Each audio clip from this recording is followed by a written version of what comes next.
స్తోత్రం స్తోత్రం స్తోత్రం యేసయ్యా. మహాపరిశుద్ధుడైన మా దేవ, ఎన్నికలేని మా తండ్రి, నీకు వందనాలు స్తుతులు స్తోత్రం తండ్రి. ఇదిగో నాయన, గడిచిన పునరుద్ధానం నుంచి నాయన తిరిగి పునరుద్ధానం వరకు మమ్మల్ని కాపాడి నాయన, ఇదిగో నా తండ్రి, తిరిగి మళ్ళీ నీ సన్నిధిలో నా తండ్రి నేను ఈ విధంగా నిన్ను స్తుతించుకోవటానికి, ఆరాధించుకోవటానికి ఇచ్చిన ధన్యతను బట్టి నీకు స్తోత్రము నాయన.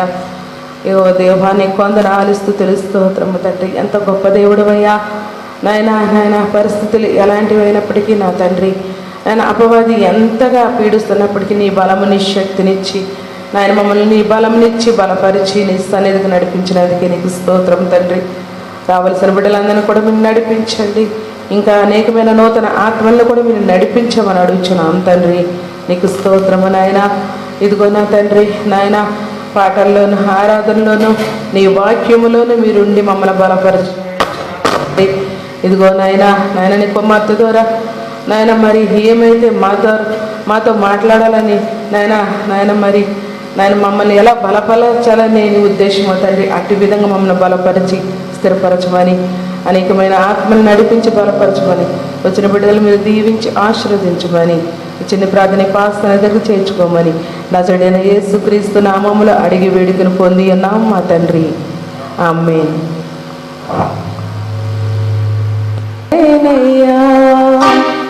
నీవు చూడని స్థలమేది యేసయ్యా,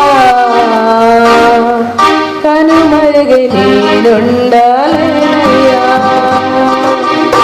నీవు లేని చోటేది యేసయ్యా, నేదాగి క్షణముండాలేనయ్యా. నీవు చూడని క్షణమేది యేసయ్యా, కనుమరుగై నేనుండాలేనయ్యా. నీవు వినని మనవేది యేసయ్యా, నీవు తీర్చని బాధ ఏది యేసయ్యా. నీవు వినని మనవేది యేసయ్యా, నీవు తీర్చని బాధ ఏది యేసయ్యా. నీవుంటే నా వెంట అది ఏ చాలయ్యా, నీవుంటే నా వెంట అది ఏ చాలయ్యా. నీవుంటే నా వెంట అది ఏ చాలయ్యా, నీవుంటే నా వెంట అది ఏ చాలయ్యా. నీవు లేని చోటేది యేసయ్యా,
నువ్వుంటే నా వెంట అది ఏ చాలయ్యా.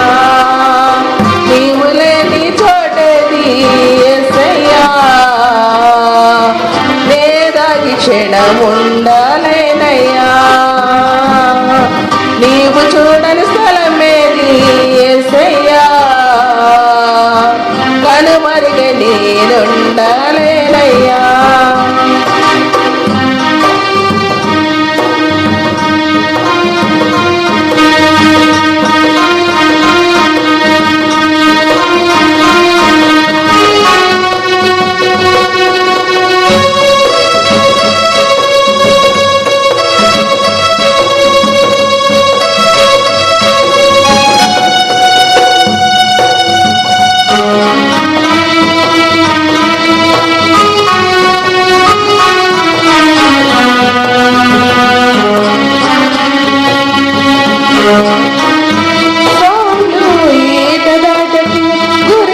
దావీదు ప్రాణము కాపాడి రక్షించిన దేవుడవు, సైతాను పన్నిన కీడుకు మొత్తబడిన యోబుని గెలిపించి దీవెనలు కుమ్మరించిన దేవుడవు, సౌలు ఈట దాటకు గురి అయిన దావీదు ప్రాణము కాపాడి రక్షించిన దేవుడవు, పన్నిన కీడుకు మొత్తబడిన యోబుని గెలిపించి దీవెనలు కుమ్మరించిన దేవుడవు. నీ తోడు నీ నీడ యేసయ్యా నాకు లేకుంటే నీ జీవించలేనయ్యా. నీ తోడు నీ నీడ యేసయ్యా నాకు లేకుంటే నీ జీవించలేనయ్యా. నీవుంటే నా వెంట అది ఏ చాలయ్యా, నువ్వుంటే నా వెంట అది ఏ చాలయ్యా. నువ్వుంటే నా వెంట అది ఏ చాలయ్యా, నువ్వుంటే నా వెంట అది ఏ చాలయ్యా. నీవు లేని చోటేది యేసయ్యా, నేదాగి క్షణముండలేనయ్యా. నీవు చూడని స్థలమేది యేసయ్యా, కనుమరుగే నేనుండలేనయ్యా. హల్లెలూయా, దేవుని స్తోత్రం. హల్లెలూయా. ఆశా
బహుమానము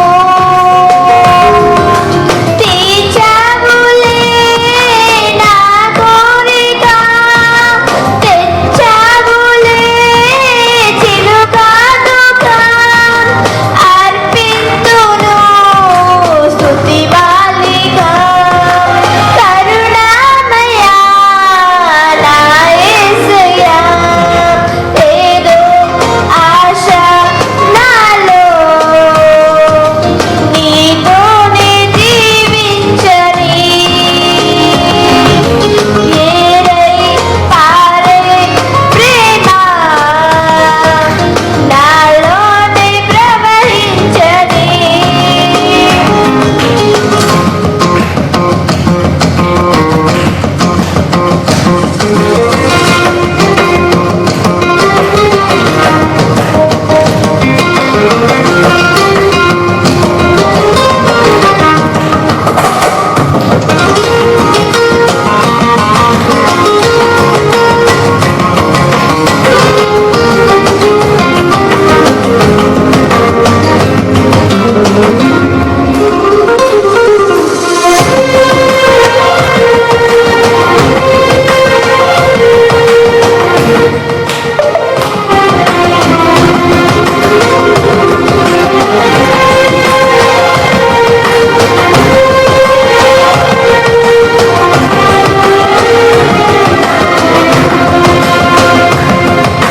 నీ పాద సేవ నే చేయనా, నా ప్రాణమర్పించనా.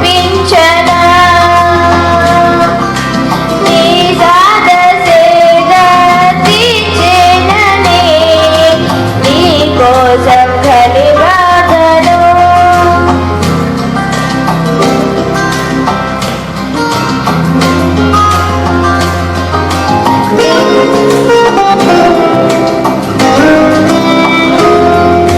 నీ పాద సేవ నే చేయనా, నా ప్రాణమర్పించనా. నా సేద తీర్చిన నీ కోసమే ఘనమైన ప్రతిపాదన ప్రకటింతును. నీ శౌర్యము కీర్తింతును, నీ కార్యము చూపింతును, నీ శాంతము తేజోమయా నా యేసయ్యా. ఏదో ఆశ నాలో,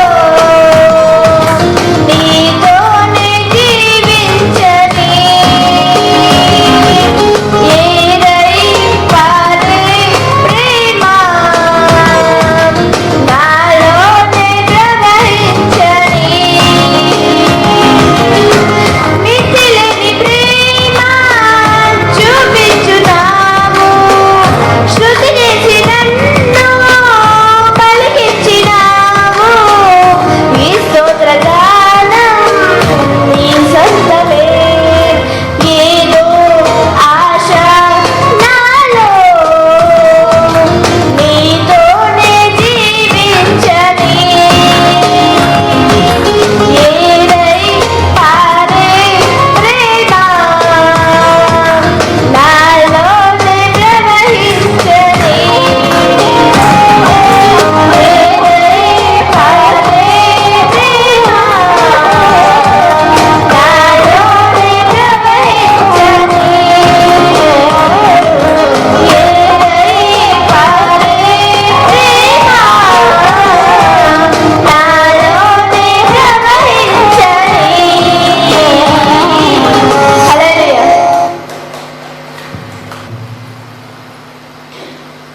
అందరికి వచ్చిన పాట అండి. మహామహిమతో నిండిన కృపా సత్య సంపూర్ణుడా అనే పాట పాడుకుంటూ దేవుని నామాన్ని స్తుతించుకుందాం.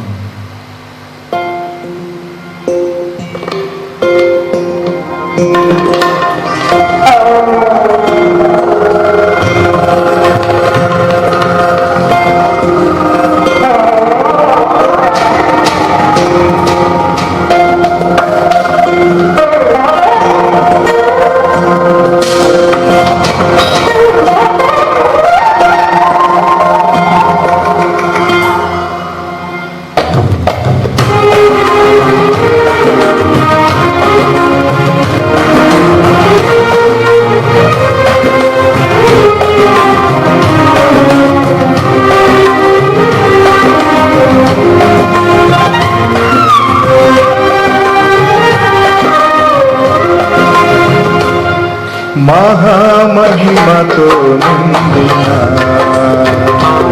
కృపా సత్య సంపూర్ణుడా, మహామహిమతో నిండిన కృపా సత్య సంపూర్ణుడా, ఇశ్రాయేలు స్తోత్రములపై ఆసీనుడా యేసయ్యా, నా స్తుతుల సింహాసనం నీకోసమే యేసయ్యా, మహామహిమతో నిండిన కృపా సత్య సంపూర్ణుడా.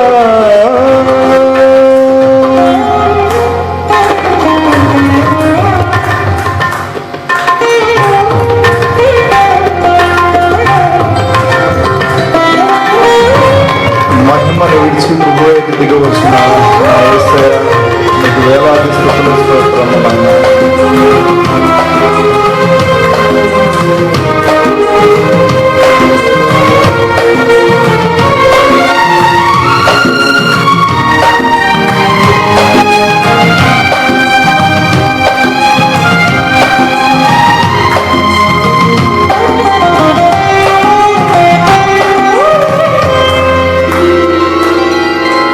మహిమను విడచి భువిపైకి దిగి వచ్చి కరుణతో నన్ను పిలచి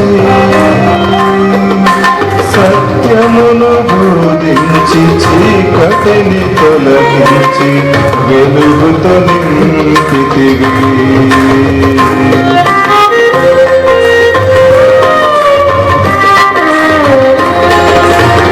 మహిమను విడచి భూమిపైకి దిగి వచ్చి కరుణతో నన్ను పిలచి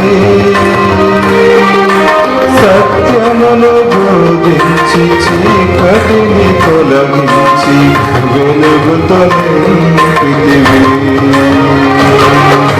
సదవుడవై నా పాదములు తొట్టెలు నవ్వక స్థిరపరచి నీ కృపలు నడిపించువాడవా.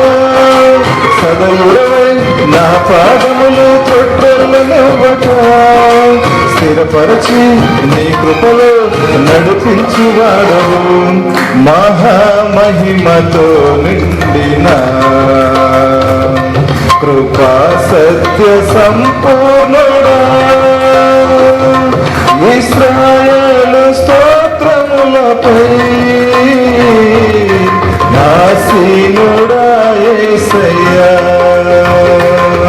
మహామహిమతో నిండిన కృపా సత్య సంపూర్ణుడా.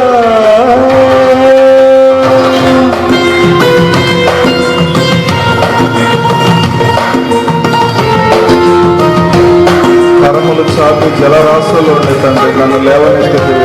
క్షేమమును దయచేసి నన్ను వెంబడించి అనుదినము కాచితివి నాయన. నీకు వేలాది స్తుతులు స్తోత్రములు నాయన.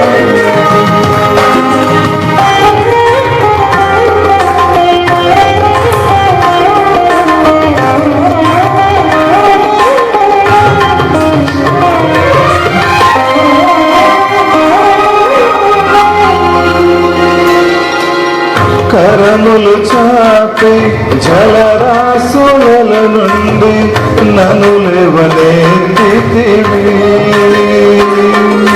క్షేమమును దయచేసి నన్ను వెంబడించి అనుదినము కాచితివి.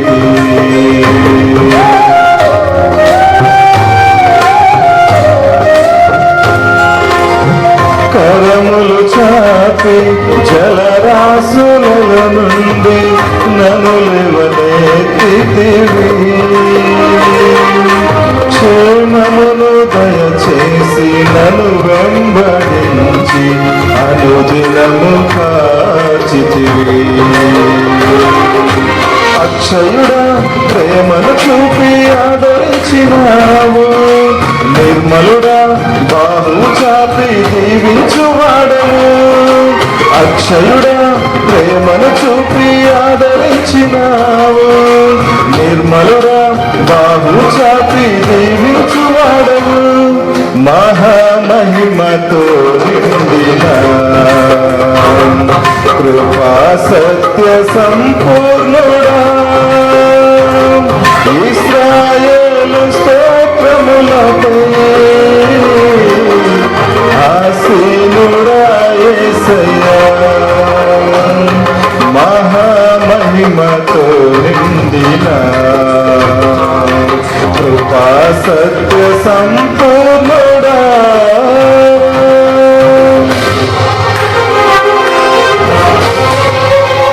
పదివేలలో నాకు గుర్తించదగిన సుందరుడు నాయన యేసయ్యా, అపరంజ భాగములు అగ్ని నేత్రములు కలిగిన వాడు నాయన యేసయ్యా, మీకు స్తోత్రం నాయన.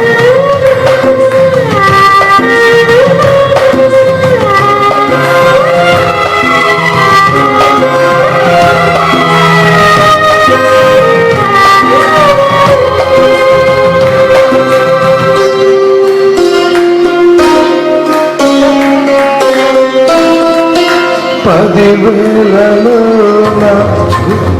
చదగిన సుందరుడవు నీవు,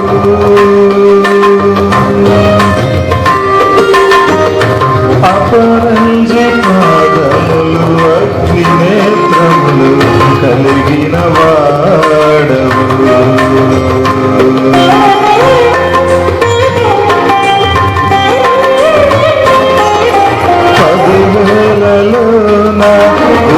గుర్తించదగిన సుందరుడవు నీవు, అపరంజి పాదములు అగ్ని నేత్రములు కలిగిన వాడవు, ఉన్నతుడా మహోన్నతుడా ఆరాధించదను, రక్షకుడా ప్రభాకరుడా నిన్ను ఆరాధించదను, ఉన్నతుడా మహోన్నతుడా ఆరాధించదను, రక్షకుడా ప్రభాకరుడా నిన్ను ఆరాధించదను, మహామహిమతో నిండిన కృపా సత్య సంపూర్ణుడా, ఇశ్రాయేలు స్తోత్రములపై ఆసీనుడా యేసయ్యా, నా స్తుతుల సింహాసనం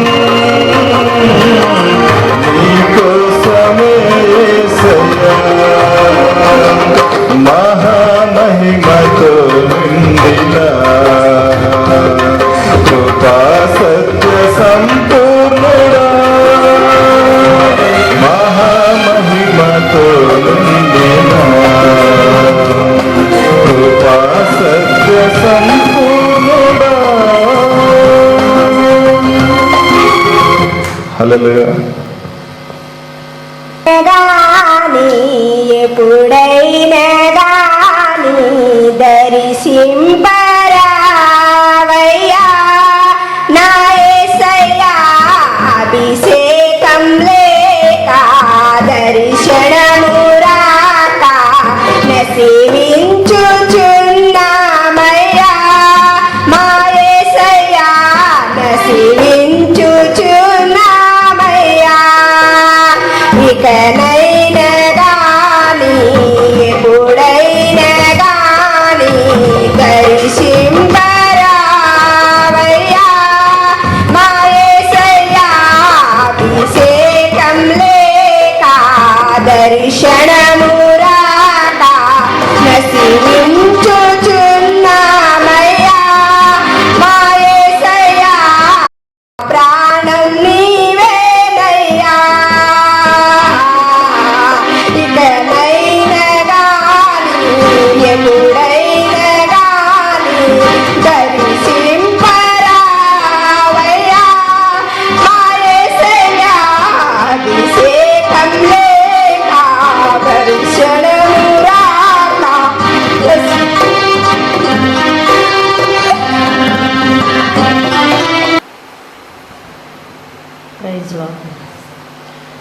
இங்க மட்டும் இல்லைன்னா எங்கோ நான் கொண்டிருப்பேன், எப்படியோ வாழ்ந்திருப்பேன், மண்ணுக்குள்ள போயிருப்பேன்.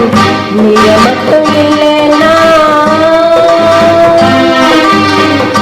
எத்தனையோ கேள்விகள், ஏதேதோ ஏக்கங்கள், எத்தனையோ கேள்விகள், ஏதேதோ ஏக்கங்கள். சொல்லவும் முடியல, சொல்லி அழ யாரும் இல்ல. சொல்லவும் முடியல, சொல்லி அழ யாரும் இல்ல. எப்படி சொல்வேன், என்னென்ன சொல்வேன் நீ செய்ததை. ஒன்று இரண்டு மூன்று என்று என்ன முடியாதே. எப்படி சொல்வேன், என்னென்ன சொல்வேன் நீ செய்ததை. ஒன்று இரண்டு மூன்று என்று என்ன முடியாதே. நீங்க மட்டும் இல்லைன்னா எங்கோ நான் சென்றிருப்பேன், எப்படியோ வாழ்ந்திருப்பேன், மண்ணுக்குள்ள போயிருப்பேன். மறந்தும் போயிருப்பான், மறந்தே போயிருப்பான், மறந்தும் போயிருப்பான், மறந்தே போயிருப்பான். நீங்க மட்டும் இல்லைன்னா எத்தனையோ கேள்விகள், ஏதேதோ ஏக்கங்கள். சொல்லவும் முடியல, சொல்லி அழ யாரும் இல்ல. எத்தனையோ கேள்விகள், ஏதேதோ ஏக்கங்கள். சொல்லவும் முடியல, சொல்லி அழ யாரும் இல்ல. எப்படி சொல்வேன், எல்லாவற்றையும் நீ மாற்றினே. நிம்மதி தந்து நித்தம் நடத்தி வாழ வைக்கின்றேன். எப்படி சொல்வேன், எல்லாவற்றையும் நீ மாற்றினே. நிம்மதி தந்து நித்தம் நடத்தி வாழ வைக்கின்றேன். நீங்க மட்டும் இல்லைன்னா எங்கோ நான் சென்றிருப்பேன், எப்படியோ வாழ்ந்திருப்பேன், மண்ணுக்குள்ள போயிருப்பேன். மறந்தும் போயிருப்பான், மறந்தே போயிருப்பான், மறந்தும் போயிருப்பான், மறந்தே போயிருப்பான். நீங்க மட்டும் இல்லைன்னா சொந்தம் என்று சொல்லிக்கொள்ள யார் யாரோ இங்கு உண்டு. ஏனென்று கேட்டிட யாரும் இங்கு வரவில்லை. சொந்தம் என்று சொல்லிக்கொள்ள யார் யாரோ இங்கு உண்டு. ஏனென்று கேட்டிட யாரும் இங்கு வரவில்லை. எப்படி சொல்வேன், என்னையம் தேடி நீ வந்ததை. தோளின் மீது சுமந்து கொண்டு நடத்தி வந்ததை. எப்படி சொல்வேன், என்னையம் தேடி நீ வந்ததை. தோளின் மீது சுமந்து கொண்டு நடத்தி வந்ததை. நீங்க மட்டும் இல்லைன்னா எங்கோ நான் சென்றிருப்பேன், எப்படியோ வாழ்ந்திருப்பேன், மண்ணுக்குள்ள போயிருப்பேன். மறந்தும் போயிருப்பான், மறந்தே போயிருப்பான், மறந்தும் போயிருப்பான், மறந்தே போயிருப்பான். நீங்க மட்டும் இல்லைன்னா சோத்திரமாக இருப்பேன்.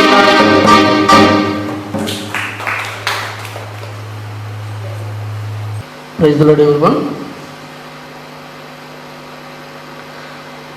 యేసు లేనిదే నడవలేను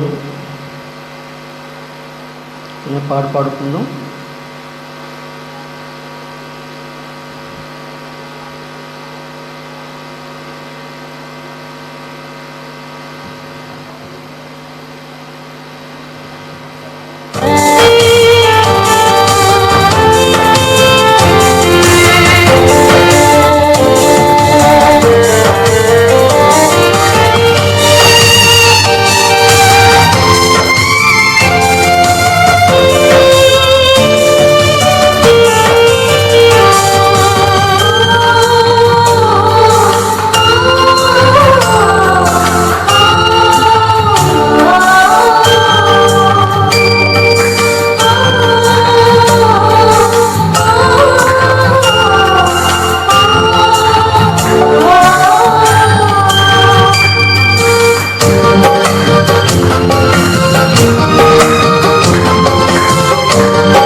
లేనిదే నడువలేను, ఒక అడుగైనా వేయలేను.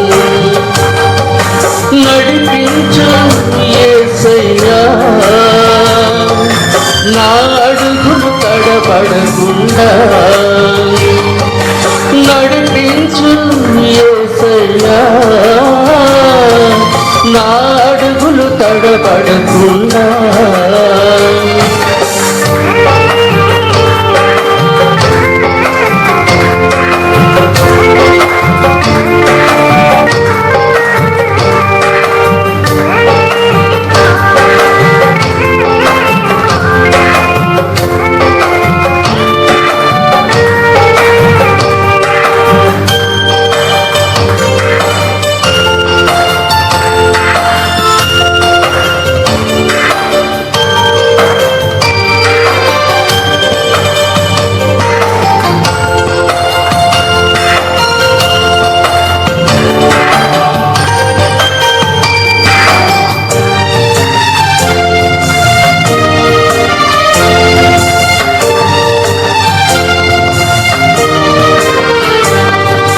నడిచాను ఎన్నో మార్గాలలో, శ్రమలనే ముళ్ళను త్రొక్కాను.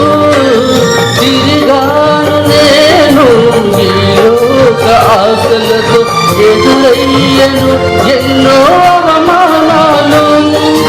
నడిచాను ఎన్నో మార్గాలలో, శ్రమలనే ముళ్ళను త్రొక్కాను. తిరిగాను నేను ఈ లోక ఆశలతో, ఎదురయ్యను ఎన్నో అవమానాలు. నా చేయి పట్టి నా శ్రమలను తొలగించి, నా చేయి పట్టి నా శ్రమలను తొలగించి, తన బాటలో నడిపించెను.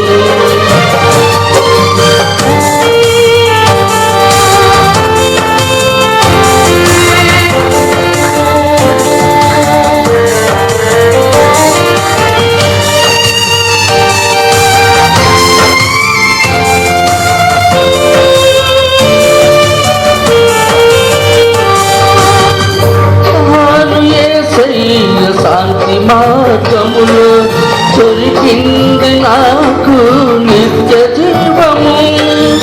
యుగ యుగములకు నేనాయనతో జీవించదను నిత్య మహిమతో. నడిచాను యేసయ్య శాంతి మార్గములో, దొరికింది నాకు నిత్య జీవము. యుగ యుగములకు నేనాయనతో జీవించదను నిత్య మహిమతో. సత్యమైన దేవుడు, మార్గమైన దేవుడు, సత్యమైన దేవుడు, మార్గమైన దేవుడు, నిత్య జీవమైన దేవుడు. తీసులేనిదే నడువలేను, ఒక అడుగైనా వేయలేదు. తీసులేనిదే నడువలేను, ఒక అడుగైనా వేయలేదు. నడిపించు యేసయ్యా, నా అడుగులు తడబడకుండా. నడిపించు యేసయ్యా, నా అడుగులు తడబడకుండా. Thank you. God bless you. నీవే నా తల్లి తండ్రివి నీవే సయ్యా, నా తల్లియు నీవే, నా తండ్రియు నీవే, నా తల్లి తండ్రివి నీవే సయ్యా. అందరూ నన్ను విడచినా నీవు నన్ను విడవన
దేవునామానికి వందనాలండి. ఇక్కడ వచ్చిన ప్రతి బిడ్డలు కూడా వందనాలు. నేను చెప్పే సాక్ష్యం ఏంటంటే మా ప్రయాణం అంతట్లో దేవుడు ఎంతగానో మరి వచ్చే ప్రయాణంలో వెళ్తున్న ప్రయాణంలో కూడా ఎంతగానో తోడున్నాడండి. మరి అయితే అక్కడండి మరి పాపకి 3 రోజులు ఎంతో మరి హాస్టల్లో జ్వరం వస్తుందంటే అది నార్మల్ జ్వరం అనుకున్నామండి.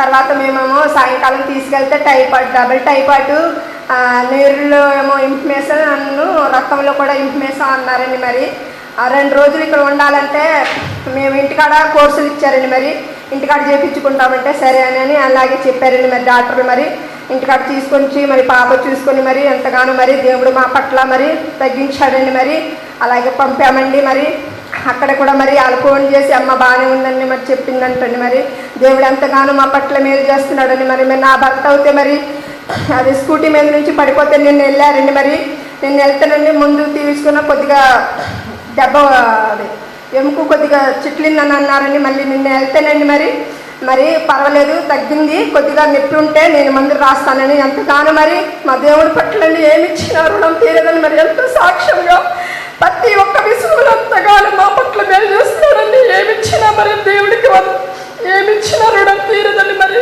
దేవుడికి ఎంతగానో మా పట్ల మరి నా భర్త విషయంలో నా కుమార్తె విషయంలో తెలియని విషయంలో కూడా ఎంతగానో మమ్మల్ని ఎంతగానో తెలియపరిచి ముందు నడిపించి ఇంకా మా కుటుంబం అంతా మరి దేవుళ్ళు ఎదగాలని మా పట్ల ఎంతగానో మేలు చేస్తున్నాడని ఏమిచ్చినా మా రుణం తీరదని మరి ఏమి ఇవ్వలేమండి. మరి ఏమిచ్చినా మరి దేవుడికి వదనాలండి. మరి చిన్న సాక్ష్యం దేవుడు దీవించును కాక.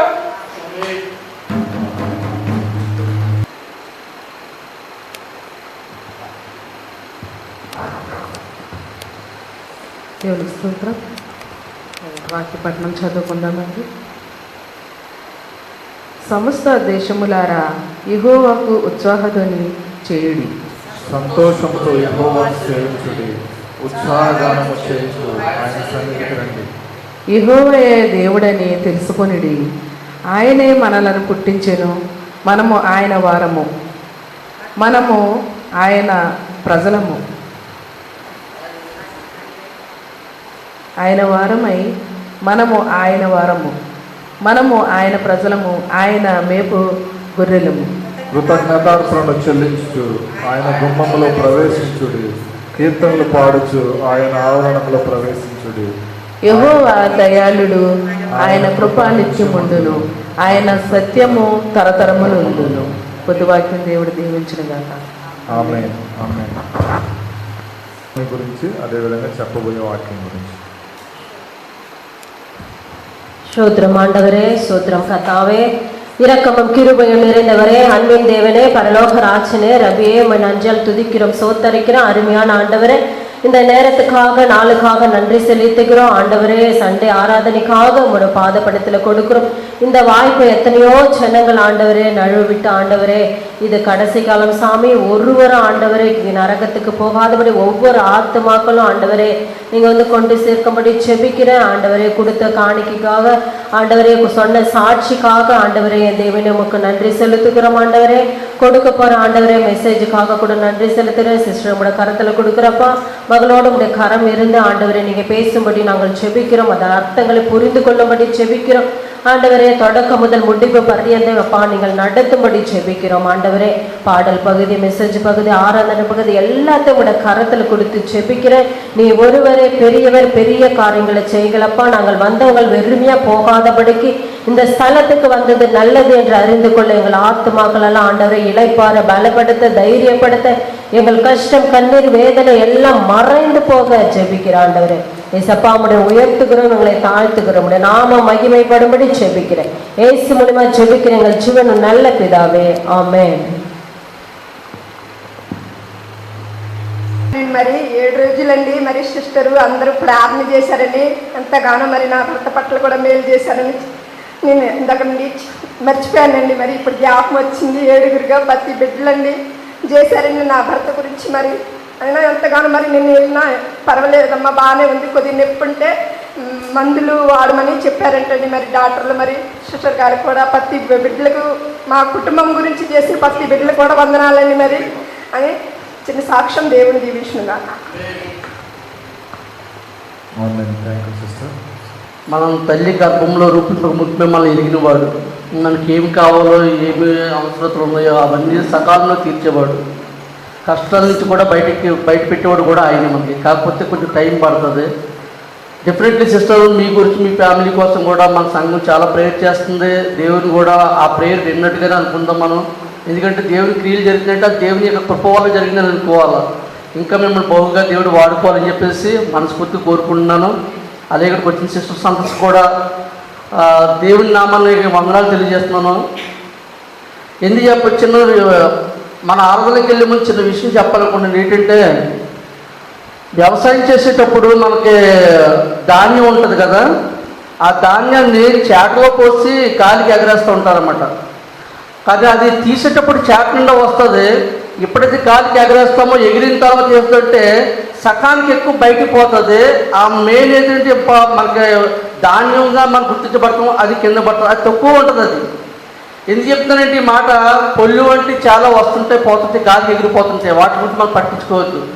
ఏదైతే మన ధాన్యం వల్ల నిత్యము మనం స్థిర స్థాయిగా ఒక దగ్గర ఉండగలుగుతున్నామో దానికోసం మనం ఆలోచించాలన్నమాట.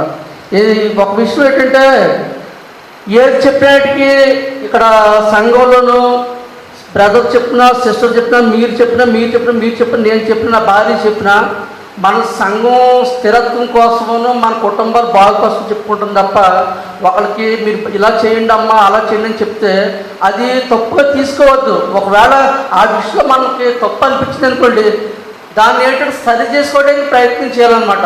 ఇప్పుడు ఉదాహరణకి ఏంటంటే రోజులు టీవీ ముందు ఏదంటే ఒక మనకి ప్రసంగాలు చెప్తుంటారు పాస్టర్ గారు గట్టాను. అప్పుడు కొన్ని విషయాలు ఏంటంటే అది ఏంటి అప్పుడు నా గురించి చెప్తున్నట్టున్నాడు ఏంటని అనిపిస్తుంటుంది కొన్ని సందర్భాల్లో. యాక్చువల్లీ మనం ఎవరో అతనికి తెలియదు, కానీ ఆ వాక్యం అయిన తర్వాత ఏమిటంటే నేను ఇలా చేస్తాను కదా, అందుకే నా కోసం ఇలా చెప్తున్నామని చెప్పేసి మనకు అనిపిస్తుంటుంది. ప్రయత్నం చేద్దాం. ఒకవేళ మన కోసం అలా చెప్పినట్టుగా ఉన్నట్లయితే దాని నుంచి మనం మార్చుకోవడానికి ప్రయత్నం చేద్దాం. హల్లెలూయా. ప్రార్థనలోకి వెళ్దాం. ఎందుకంటే దేవుడు గతించిన వారు అంతే మనల్ని కాచి కాపాడి మన జీవితంలో మరి యొక్క విశ్రాంతి దినాన్ని అనుగ్రహించి ఆయన సన్నిధిలో గడపడానికి మన యొక్క గొప్ప అవకాశాన్ని మన అందరికీ కలిగేసి ఉన్నాడు. అందరికి వచ్చిపోయింది. సర్వోన్నతుడా నీవే నా స్తోత్రం అనే పాట పాడుకుంటూ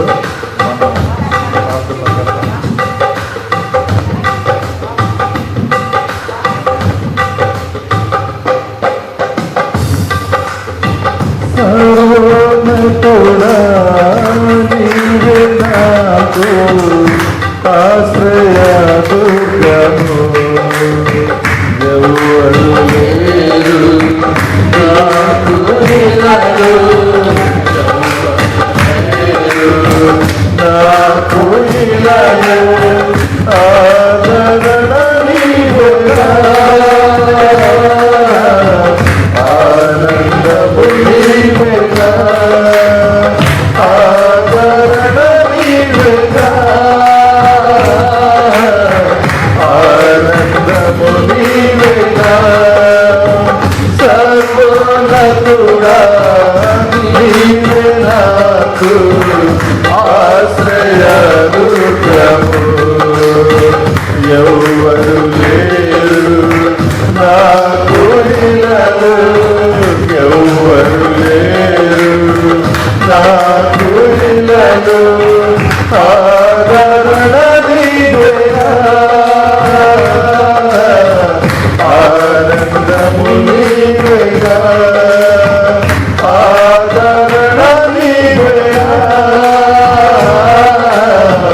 ఆనందము నీవేగా, సర్వోన్నతుడా నీవే, ఆనందము నీవేగా, ఆదరణ నీవేగా, ఆనందము నీవేగా, సర్వోన్నతుడా నీవే నాకు ఆశ్రయ దుర్గము, నిందల పాలై నిత్య నిబంధన నీతో చేసిన దానియేలుకు, నిందల పాలై నిత్య నిబంధన నీతో నీతో చేసిన దానియేలుకు సింహాసనాన్నిచ్చినావు, సింహాలను మూసినావు, సింహాలను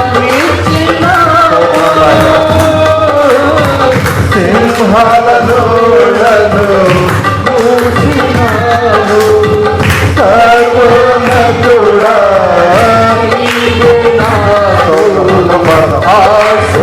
మీరే మా ఆశ్రయదుర్గం నాయన యేసయ్యా. సర్వోన్నతుడా స్తోత్రం, ప్రైజ్ లార్డ్.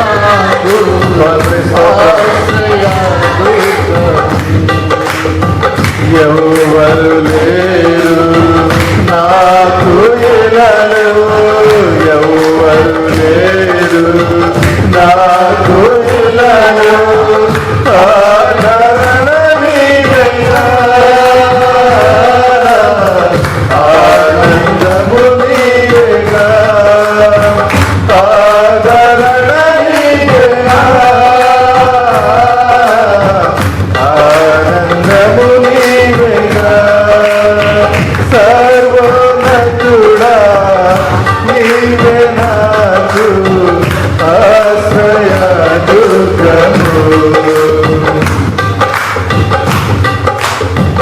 నీతి కిరీటము దర్శనముగా దర్శించిన పరిశుద్ధ పౌలకు, నీతి కిరీటము దర్శనముగా దర్శించిన పరిశుద్ధ పౌలకు, విశ్వాసము కాచినావు, జయ జీవితము ఇచ్చినావు, విశ్వాసము కాచినావు, జయ జీవితము ఇచ్చినావు, సర్వోన్నతుడా నీవే నాకు ఆశ్రయ దుర్గము.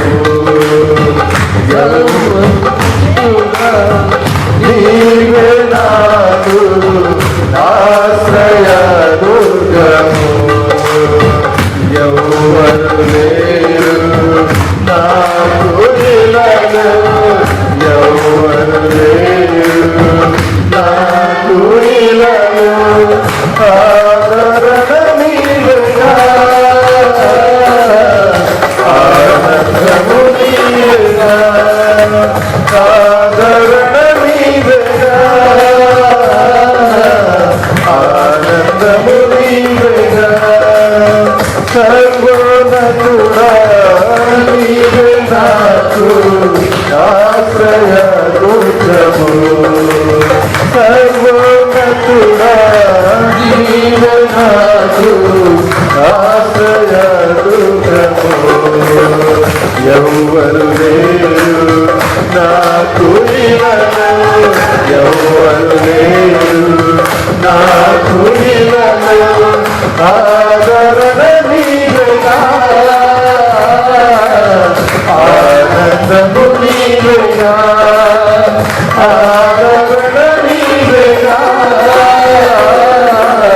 ఆనందము నీవేగా, సర్వోన్నతుడా నీవే నాకు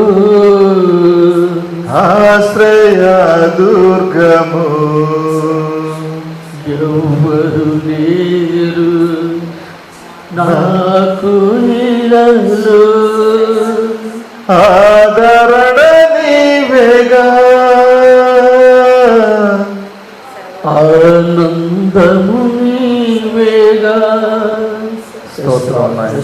నుంచి ఆదివారం వరకు మనల్ని సజీవులు ఉంచి ఆయుష్ నుంచి ఆరోగ్యం ఇచ్చి మనల్ని మన కుటుంబాన్ని మన బిడ్డలందరూ కూడా క్షేమంగా ఉంచి మరి యొక్క నూతన ఆదివారం దినాన్ని విశ్రాంతి దినాన్ని మనకందరికీ అనుగ్రహించిన ఆ దేవాతి దేవునికి నిండుగా మనస్ఫూర్తిగా కృతజ్ఞతాస్తుతులు చెల్లించుకుంటున్నాను. ఇప్పటి వరకు ప్రభు మనల్ని మరి పాటల్లో ఆరాధనలో ఉండి మనల్ని నడిపించని సాక్ష్యాలు అన్ని విషయాల్లో తోడుగా ఉన్నారు. అందరం బట్టి దేవునికి వందనాలు. నిజంగా ఎంతో గొప్ప మందిరాన్ని ఇచ్చాడు దేవుడు. కానీ రాలేని వారు ఎంతోమంది ఉన్నారు. వారి కొరకు ప్రార్థన చేయడం తప్ప మనం ఏమి చేయలేము. సో మనందరం కూడా మనం ప్రతిదినం ప్రార్థన చేస్తున్నాం. అందరిని బట్టి వందనాలు. సిస్టర్ గారి సాక్ష్యాన్ని బట్టి దేవునికి వందనాలు చెల్లిస్తున్నాం. నిజంగా ఇదంతా సంఘము ప్రార్థించగా పేతుల సంఖ్యలను పెంచినట్లు సంఘం అంతా కలిసి కూడా మేమందరం కూడా కలిసి ఆ కుటుంబం కోసం ఆ బ్రదర్ కోసం ప్రార్థించడం జరిగింది. దేవుడు చేసిన గొప్ప మేలుపై ఆ సాక్ష్యాన్ని బట్టి దేవాది దేవునికి వందనాలు స్తుతులు చెల్లించుకుంటున్నాను. అలాగే మన సంఘంలో ఇలాంటి అనేక సాక్ష్యాలు మనం వినాలి. మనమందరము కలిసి అనేక మంది కోసం ప్రార్థించాలి. అనేక గొప్ప కార్యాలు జరిగించాలి. అద్భుత కార్యాలు, ఆశ్చర్య కార్యాలు ఈ మందిరంలో జరగాలని ఎంతో ఆశ. ఎందుకంటే ఈ మందిరం ఒక సాక్షిగా ఉండాలి. పాడుబడ్డ మందిరాన్ని దేవుడు తెరిపించాడు. మరి తెలియదు ఆయన చిత్తం ఏంటో, ఆయన ప్రణాళిక ఏంటో మనకు తెలియదు. కానీ ప్రభువు యొక్క చిత్తాన్ని మనం గుర్తెరిగి ఆయన మార్గంలో వెళ్తే మనకి శ్రేయస్కరము. ఈ మందిరం అనేక మందికి ఆశీర్వాదకరంగా ఉండాలి. అలాగే రానున్న దినాల్లో అంటే ఆయన రాకడ వచ్చు పర్యంతరము కూడా ఈ మందిరము తలుపులు మూయబడకూడదు. ఈ మందిరం నిరంతరం ఇట్లాగే మనం ఉన్నా లేకపోయినా దీన్ని కొనసాగించాలని మనమందరం కూడా ప్రార్థిద్దాం. ఇంకా మనలాంటి ఎంతమంది ఉన్నారో ఆసక్తి కలిగి మనకు తెలియని వారు ఇంకా వచ్చేవారు వారందరూ కూడా ఈ మందిరంలో దీవించబడాలి, ఆశీర్వదించబడాలి. మన మందిరం కట్టినప్పుడు దేవుని మహిమ ఆ మందిరము ఏ విధంగా నింపబడిందో అదేవిధంగా ఈ మందిరము కూడా మహిమతో దేవుని మహిమతో నింపబడాలి. అనేక మంది ఈ మందిరంలోకి వచ్చి ప్రార్థించినప్పుడు వారి కష్టాలు తొలగాలి, వారి కన్నీటి, వారి బాధలు, వారి వేదనలు తొలగాలి, ఆదరణ పొందుకోవాలి. ఎందుకంటే మన దేవుడు ఆదరణకర్త అయినాడు. కాబట్టి మనం ఉన్నంత కాలము మన చుట్టుపక్కల ఉన్న వారి కోసం మన కుటుంబాల కోసం ప్రార్థనలో మనం అందరం కూడా జ్ఞాపకం చేసుకుందాము. అందుని బట్టి దేవునికి వందనాలు. రెండవదిగా చెప్పినట్లు అమెరికాలో ఒక ఆయనకు ఎంత 35 సంవత్సరాలు, ఆయనకి ఎంతో వయసు కూడా కాదు, చార్లీస్ కర్క్ అని ఆయన ఎంతో అంటే ఆయనకు ఉద్దేశం ఏంటంటే దేవుని సేవ చేస్తూనే సమాజాన్ని ఒక మేల్కొల్పు తీసుకురావాలని ఆయన యొక్క ఉద్దేశం. అంటే అమెరికాలో ఎట్లా ఉంటుందంటే చిన్న చిన్న పొట్టు బట్టలు వేసుకుని తిరుగుతారు ఆడవాళ్ళు. అలాగే అంటే అబ్బాయిలు పెళ్లి చేసుకుంటాం, అమ్మాయిలు పెళ్లి చేసుకుంటాం. ఎక్కువగా అబార్షన్ అంటే పెళ్లి కాకుండానే అబార్షన్ చేయించడం అదొక చట్టంగా చేయబడింది అక్కడ. సో వీటన్నిటిని కూడా ఆయన ఏంటంటే ఇదంతా కూడా బైబిల్కి విరుద్ధము, ఇలా జరగకూడదు, బైబిల్ మనకి ఏమి నేర్పించిందో దాని ప్రకారం మనం జీవించాలని ఎంతోమందిని ఆయన మోటివేట్ చేసేది. ఎక్కువగా యవనస్తుల మధ్య ఆయన పరిచయం చేసినట్లు చాలా వీడియోస్ వస్తూ ఉన్నాయి. అలాగే ఒక కాన్ఫరెన్స్ కూడా 2000 మంది స్టూడెంట్స్ ఉన్నారు.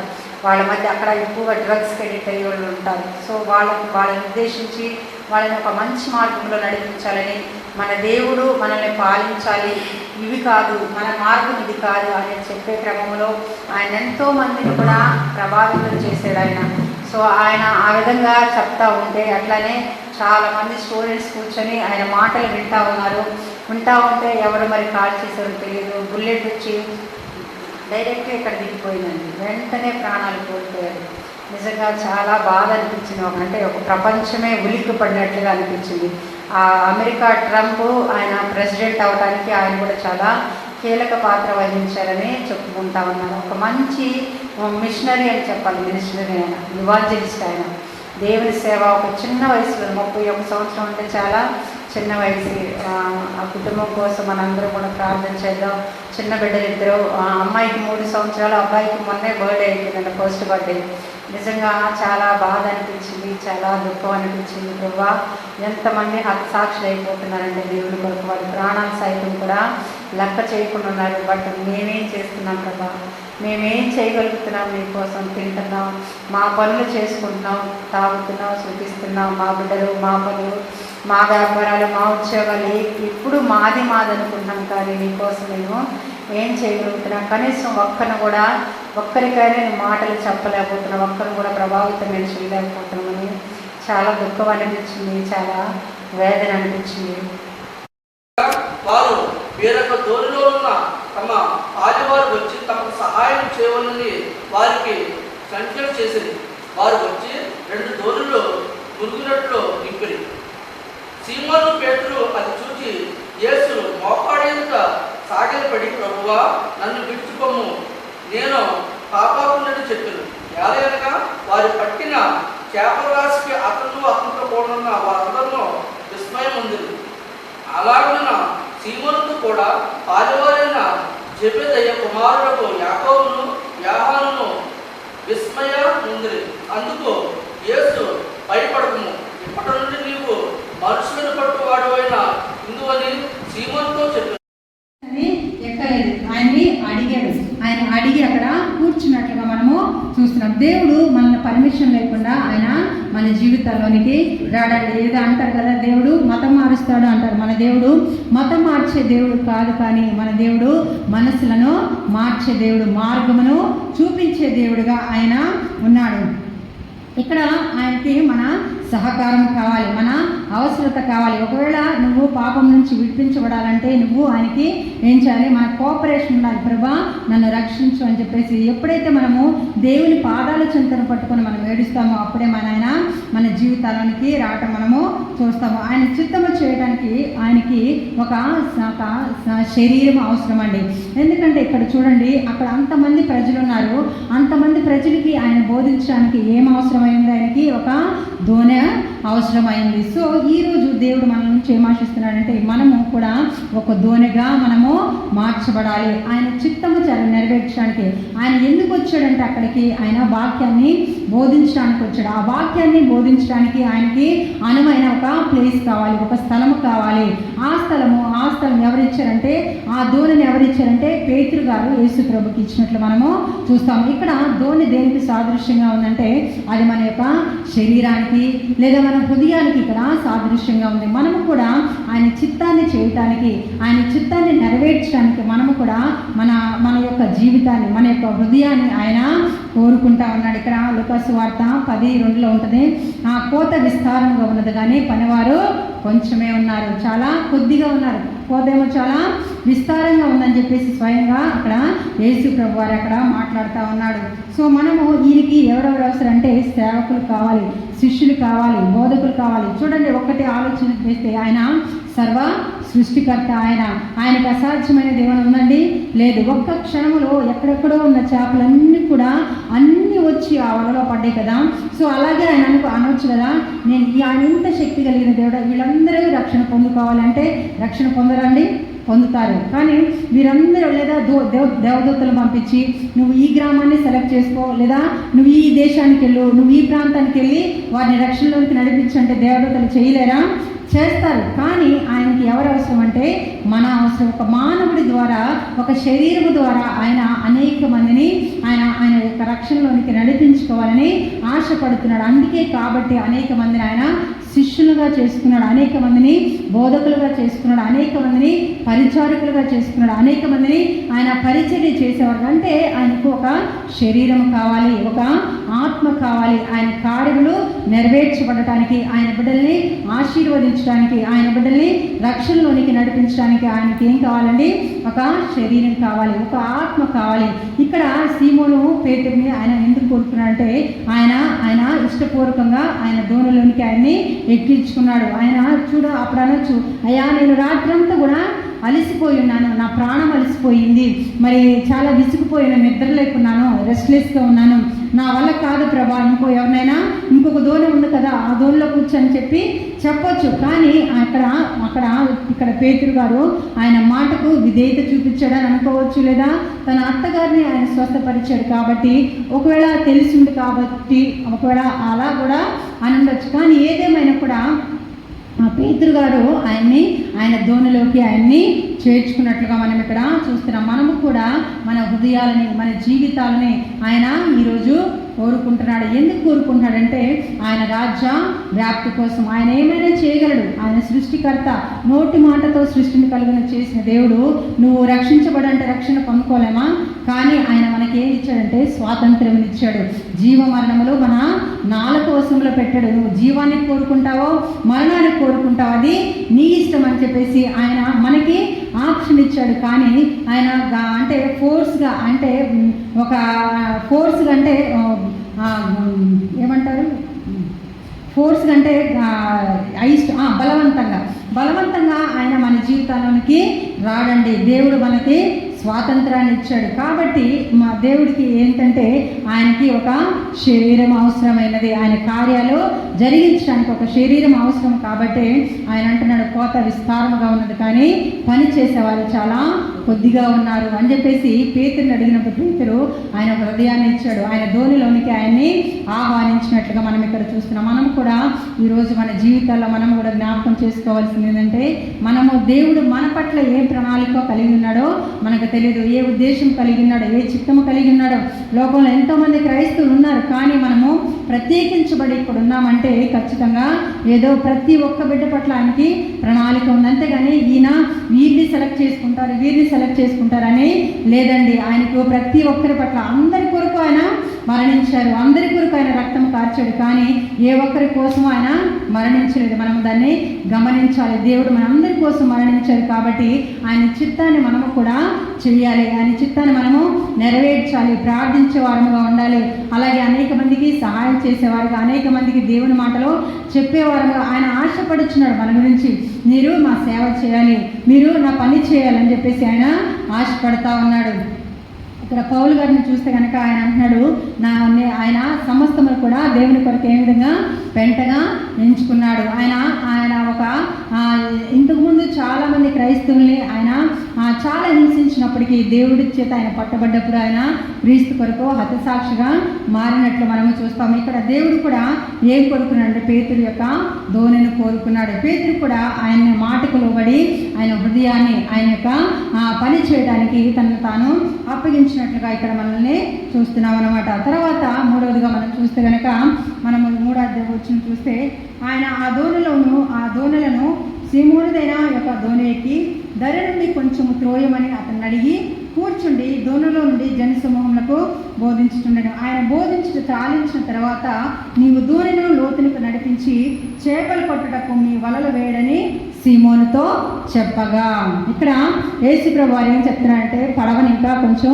లోతుగా నడిపించు. ఇక్కడ మనకేం కనపడుతుందంటే విధేయత కనపడుతుంది. ఎందుకంటే ఆయన ఏం చెప్తున్నారంటే, యేసు ప్రభువు వారు ఆయన పడవని లోతుగా నడిపించడం అంటే ఈ సీమోను చేసే పని ఏంటండి? వాళ్ళు చేసే పని ఏంటి? జాలర్లు. వాళ్ళకి తెలీదా చేపలు ఎప్పుడు పడతాయో? వాళ్ళకి తెలీదా ఏ సమయంలో పడతాయో, ఎక్కడ పడతాయో? వాళ్ళకి జాలర్లు, వాళ్ళకి బాగా తెలుసు. కానీ యేసు ప్రభు వారు ఎవరు? 30 సంవత్సరాల వరకు ఆయన చేసిన పని ఏంటంటే వడ్రంగి పని చేశాడు. అవునా కదా? వడ్రంగి కొడుకు అంటే ఎంతో కొంత ప్రభువు కూడా అతని తండ్రికి సహాయం చేసినట్లు బైబిల్లో ఉంది. సో ఆయనకి ఆ పని తెలుసు, కానీ జాలర్ల గురించి ఏమైనా తెలుసు? ఆయనకి ఏమీ తెలియదు. కానీ ఈ పేతురు ఆయన చేపలు పట్టడం చాలా నేర్పరి ఉన్నాడు, ఆయనకు అన్నీ తెలుసు. కానీ ఇక్కడ ఎప్పుడైతే యేసు ప్రభు వారు అంటాడు, నీ దోణిని కొంచెం లోతుగా నడిపించు అంటాడు. లోతుగా నడిపించు అన్నప్పుడు ఆయన ప్రభు మాటకి ఏం చేశాడు? విధేయత చూపాడు. ప్రభా, ఇప్పటి వరకు మరి మేము కష్టపడ్డాము, ఏం దొరకలేదు, అయిపోయిందిలే మా కొద్దులే అని చెప్పేసి ఇంకా ఇవ్వు, అయితే రేపు వచ్చి చేస్తాంలే అని చెప్పేసి అన్నాడా? అనలేదండి. విధేయత చూపాడు. ప్రభా, రాత్రంతా కష్టపడ్డాం, అయినా కానీ నీ మాట చొప్పున మేము వేస్తామని అక్కడ ఏం కనపడుతుందన్న? మనకి విధేయత మనకి కనపడుతుంది. ప్రభు మాటకి ఇక్కడ మనము విధేయత చూపించాలి. ఈ పడవని లోతుగా నడిపించడం అంటే మన యొక్క ఆత్మీయ స్థితి మొదటిగానే, అంటే ఎప్పుడు మనం కొత్తగా రక్షించబడినప్పుడు ఎలా ఉన్నామో ఇప్పుడు కూడా అలాగే ఉంటే మనము ఆత్మీయంగా ఎదగలేమండి. అందుకే యేసు ప్రభు అంటారు, నీ పడవను, నీ హృదయాన్ని ఇంకా కొంచెం లోతుగా నడిపించి. ఇప్పటి వరకు ఒడ్డునే వేసేవేమో, అందుకే నీ చేపలు పడలేదు. కాబట్టి నువ్వేం చేస్తావంటే ఈ పడవని లోతుగా నడిపించు. నీ ఆత్మీయ స్థితి ఎలా ఉండాలంటే కొంచెం లోతుగా ఉండాలి. అప్పుడే నువ్వు ఆత్మీయంగా మనము బలపరచబడగలము. ఇంకా ఇక్కడ సీమోను చాలా నిరాశలో ఉన్నాడు, చాలా నిస్పృహ. అంటే రాత్రంతా కష్టపడ్డాడు, కానీ అక్కడ ఆయనకు ఏమి కూడా దొరకలేదు, చాలా నిరాశలో ఉన్నాడు. కానీ ఎప్పుడైతే యేసు ప్రభు వారు ఆ మాట అన్నాడో ఈయనలో ఒక ఆశ కలిగింది. ఎస్, దేవుడు చేస్తాడు, ఈయన మాట అయినా విందాము, లోబడదామని చెప్పేసి అక్కడ దేవుని మాటకి విధేయత మనం చూపినట్లు మనము చూస్తాము. మనకున్న ఆశ్రతలను బట్టి మనం ఏం చేయాలంటే, ఒకవేళ ఇప్పుడు మనకి ఒక టైఫాయిడ్ జ్వరం వచ్చింది అనుకోండి. టైఫాయిడ్ జ్వరం వచ్చినప్పుడు డాక్టర్ దగ్గరికి వెళ్ళినప్పుడు ఆయన అంటాడు, కోర్స్ వాడాలమ్మా, ఒక 3 రోజులు 5 రోజులు కోర్స్ ఇస్తారు. తగ్గలేనప్పుడు ఏం చేస్తాం మనం? అంతే వదిలేస్తామా? వదిలేం కదా. ఏమంటారు? ఇంకొంచెం డోస్ పెంచాలంటారు. ఒకవేళ టాబ్లెట్లకి తగ్గలేదనుకో ఇంకొంచెం ఏం చేస్తారు? ఇంజెక్షన్స్ ఇస్తారు. అట్లాగే మన ప్రార్థన అవసరతలు కూడా మనం ఏం చేయాలంటే మనకున్న అవసరతను బట్టి ఒకవేళ ఆ ప్రార్థన సరిపోవటం లేదేమో ఇంకా మనం ఏం చేయాలి? ఇంకొక గంట ఎక్స్ట్రా మనము ప్రార్థన చేయాలి. ఇంకొక గంట మనము దేవుని దగ్గర గడపడానికి మనము ఇష్టపడాలి. ఇంకొక గంట మనము బైబిల్ చదువుకోవాలి. ఇంకొక గంట దేవునితో ఎక్కువగా ఆ యొక్క ఆత్మీయ అనుబంధం కలిగి ఉండటానికి మనం ఏం చేయాలంటే ప్రయాసపడాలి. ఇక్కడ మనము అది ఏమీ చేయకుండా మనము ఆ సమస్యనే చూస్తూ ఉంటే మనము ముందుకి కొనసాగలేము. ఈ పేతురు అయితే సమస్య చూశాడు, కానీ ఇక్కడ ఎప్పుడైతే దేవుణ్ణి తన దోణిలోనికి చేర్చుకొని దేవుని మాటకి విధేయత కలిగి లోబడ్డాడో ఆయన విస్తారమైన చేపలను మనం అక్కడ పట్టినట్టుగా మనము చూస్తా ఉన్నాం. నిరాశలో ఆయన ఆశను కలుగు చేసే దేవుడుగా ఉన్నాడు. దేవుని వాకి ఈయనకి ఎందుకు ఆశ కలిగింది? ఎందుకు దేవుని మాటకి లోబడ్డాడంటే అక్కడ ఆయన దోణిలో ఉండి వాక్యం చెప్పుతున్నప్పుడు ఆయన ఏమి విన్నాడండి? వాక్యం విన్నాడా లేదా? అంతమంది జనసమూహముకు ఆయన వాక్యాన్ని బోధిస్తూ ఉన్నాడు. ఈయన కూడా ఆ పడవలో ఉన్నాడు. ఆయన చుట్టుపక్కల ఉన్న ఆ సీమోను, పేతురు, ఆంద్రేయ, యోహన్ వీరు కూడా జబదయి కుమారుడా యోహన్ కూడా ఉన్నారు. వీరు కూడా ఆయన వాక్యాన్ని వింటా ఉన్నారు. వాళ్ళు కడుక్కుంటూ ఉన్నారు. అలాగే ఈయన వాక్యాన్ని కూడా వింటా ఉన్నారు. ఈయన వాక్యం వినటం వల్ల ఈయన ఏం చేశాడంటే ఆ మాట ఎందు దేవుని మాటకు ఆయన విశ్వాసం ఉంచాడు. విశ్వాసం ఉంచి ఆయన మాటకి లోబడి ఆ చేపల్ని ఆ వలని ఆ దోణను లోతుగా నడిపించి వల వేట మనం ఇక్కడ చూస్తా ఉన్నామంట. దేవుని చిత్తానికి మనము ఎప్పుడు కూడా విధేయత చూపాలి. మనం విధేయత చూపిస్తేనే మనము ఆశీర్వదించబడతాము. కానీ విధేయత చూపకుండా మనము మన పాటికి మనం ఉన్నామంటే అది ఎప్పటికీ మనకి ఆశీర్వాదము కాదు. కాబట్టి ఇక్కడ మనం చూస్తే కనుక ఇక్కడ పడవను లోతుగా నడిపించు అంటే మన ఆత్మీయ స్థితి ఇంకొంచెము ఎదగాలి. మనము ఉన్న చోటే ఉండకూడదు, కానీ మన ఆత్మీయ స్థితిలో మనము ముందుకు వెళ్ళాలని చెప్పేసి ఇక్కడ మనకి ఈ దేవుడు ఈ వాక్యం ద్వారా మనతో మాట్లాడుతూ ఉన్నాడు. తర్వాత మనం చూస్తే కనుక దేవుని యొక్క శక్తిని చూసి ఆయన పాపాన్ని ఒప్పుకున్నట్లుగా మనం ఇక్కడ చూస్తాము. అక్కడ చూడండి, అన్ని చేపలు పట్టిన తర్వాత ఆయన ఏం చెప్పాలంటే దేవానికి కృతజ్ఞతలయ్యా, దేవానికి థ్యాంక్స్ ప్రభా అని చెప్పాలి. అంతే కదండి. ఎవరైనా మనకు మేలు చేస్తే మనం ఏం చెప్తాం? వారికి కృతజ్ఞత చెప్తాము లేదా థ్యాంక్స్ చెప్తాం. కానీ ఇక్కడ ఒక పేతురు విషయంలో జరిగింది ఏంటంటే ఆయన కృతజ్ఞత చెప్పలేదు, కానీ ఆయన ఏం చేస్తున్నాడంట? పాపాన్ని ఒప్పుకుంటున్నాడు. అదేంటి అసలు? దానికి దీనికి ఏమైనా సింక్ ఉందా? దానికి దీనికి ఏమైనా ఉందా?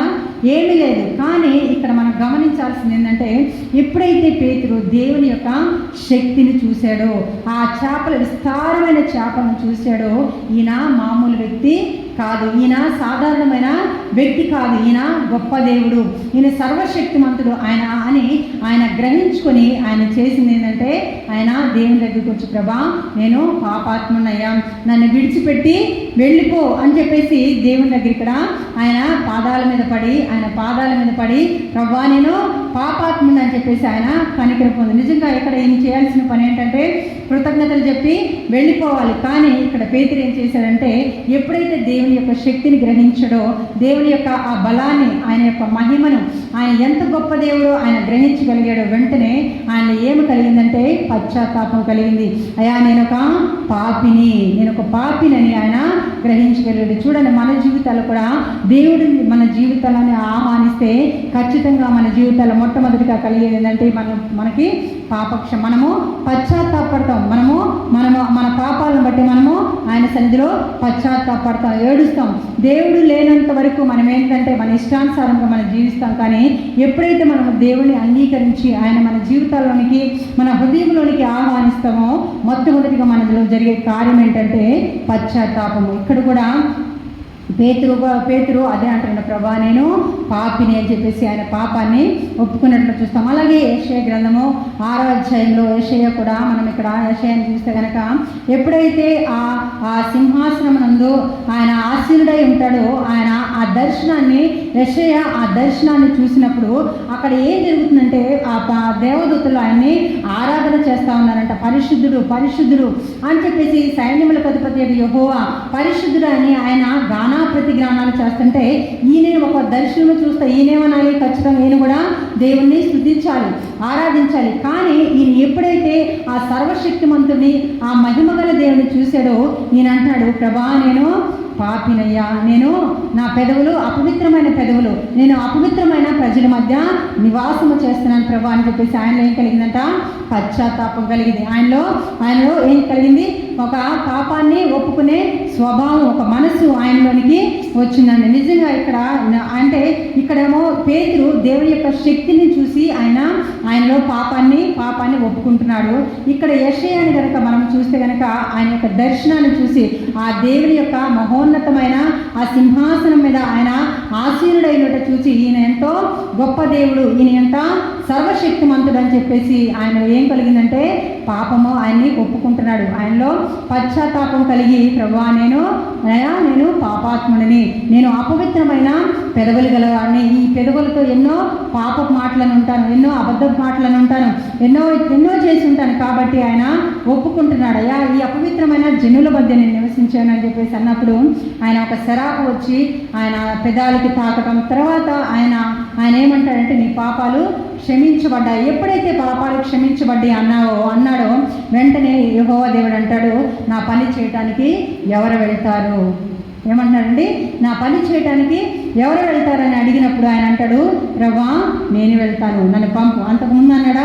అంతకుముందు అనలేదు. కానీ ఎప్పుడైతే ఆయన పాపాన్ని ఒప్పుకున్నాడో దేవుని దగ్గర, ఆయన పాపము సరి చేయబడిన తర్వాత యెహోవా దేవుడు అడుగుతున్నాడు, నా పని నిమిత్తము ఎవరు వెళ్తారా అంటే, నేనే వెళ్తాను ప్రభా, నేను నీ పని చేస్తానని చెప్పేసి అక్కడ యెషయా భక్తుడు మనల్ని చూస్తాం. అలాగే అపోస్తుల కార్యం 9వ అధ్యాయంలో కూడా పౌలు గురించి మనం చూసుకుంటే కనుక పౌలు ఎంతోమంది దైవ సేవకుల్ని, ఎంతోమంది దేవుని బిడ్డల్ని హింసించాడు. చాలా భయంకరుడు అసలు పౌలు.